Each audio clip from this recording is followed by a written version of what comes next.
I now give the floor to the distinguished representative of Nicaragua.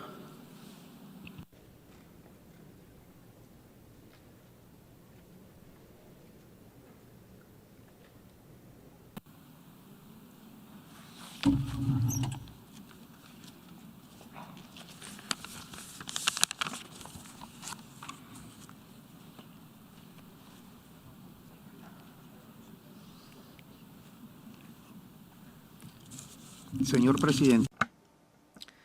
Mr. President, Nicaragua reiterates its commitment to respect for sovereignty, territorial integrity, and security for all countries. We, member states, must unwaveringly comply with the purposes and principles of the UN Charter.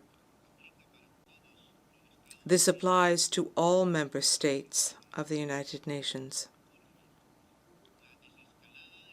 We call for a de-escalation in tensions, bearing in mind the legitimate security interests which all countries of this region, and in particular the Russian Federation and Ukraine, deserve, with the purpose of guaranteeing peace and stability in the long term in that region and beyond, in accordance with the Minsk agreements. Nicaragua believes that negotiations between Russia and Ukraine are key for ramping up diplomatic efforts and in this way guaranteeing security and peace. While NATO has insisted on disregarding the agreements which have been adopted by the Russian Federation at different moments in time following the dissolution of the Soviet Union. Because we want peace and because we believe in the prevention and solution of conflicts through peaceful means, we reject unilateral measures such as political sanctions, economic sanctions, or sanctions of any kind which are being launched against the Russian Federation by the United States and NATO, while at the same time they are ramping up the sending of weapons to Ukraine.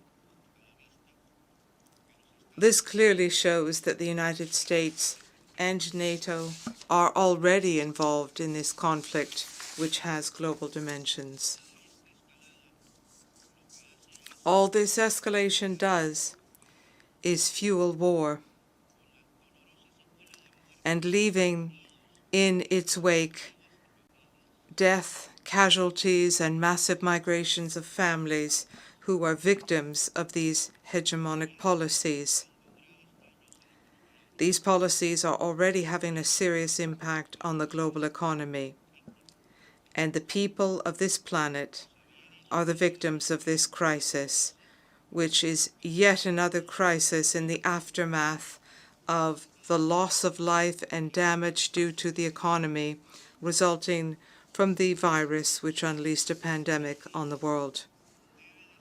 The United Nations must play a constructive role in resolving the Ukrainian issue and give priority to peace, to regional stability, and to universal security for all countries.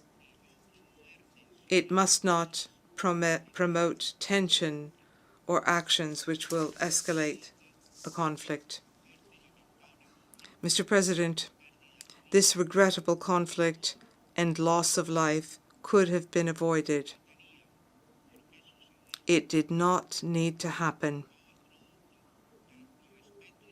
All of this stems from the non-respect for and violation of the UN Charter. It is a result of interventionist policies in the internal affairs of states, which gave rise to the coup d'etat in Ukraine in 2014, and the attacks and bombings against the people of Donetsk and Lugansk, causing the death of thousands of people. This is a fact which cannot be forgotten. The time has come to avoid a complete catastrophe, And we call on NATO, on the United Nations, and on the international community to encourage and to respect firmly dialogue and negotiation for peace between the Russian Federation and Ukraine. They are the two countries with the authority and the power to achieve stable, lasting, and secure peace in this region of our planet. And therefore, it is not through policies of double standards that we will strengthen and build a world of peace, but rather through unity, solidarity, and brotherhood among peoples. It is through policies of peace and development. It is through diplomatic efforts and solutions that we will achieve international peace and security. Let me say again, it is not by applying policies of double standards. We extend our condolences to the families in Ukraine who have lost loved ones. And we also express condolences to the families of soldiers from Ukraine and the Russian Federation who have fallen in this conflict. Thank you very much, Mr. President. I thank the distinguished representative of Nicaragua.